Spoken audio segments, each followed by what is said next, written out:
Doctor Farooq Abdullah کا کہنا ہے کہ ہم دونوں دیشوں میں شانتی چاہتے ہیں، بھارت کے لوگ آتنکواد کا خاتمہ چاہتے ہیں، اس میں کوئی شک نہیں کہ آتنکی معاملوں میں بڑھوتری ہوئی ہے۔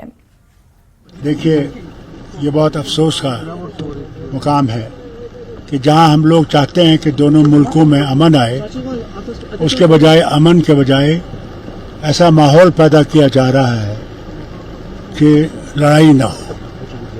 ہمیں ڈر اس بات کا ہے کہ اگر یہ چلتا رہا ایسے ہی تو کبھی ایک وقت آئے گا کہ ہندوستان اس کو برداشت نہیں کر سکے گا، اور ہندوستان کے لوگ چاہیں گے کہ حکومت کوئی قدم اٹھائے جس سے کہ یہ آتنکواد جو ہے یہ بند ہو۔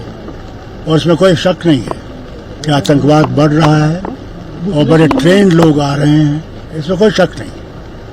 اللہ کرے کہ ہم اس مصیبت سے بچ سکیں۔ ہم تو یہ دعا کریں گے کہ اللہ ان کو بھی عقل لائے کہ اس سے معاملے حل نہیں ہوں گے، معاملے اور خراب ہوں گے۔ ہم تو چاہیں گے کہ اس پہ بار بار سوچیں اور بار بار سوچ کے امن کی طرف چلنے کی کوشش کریں، اور اللہ کرے کہ ہم امن دیکھ سکیں۔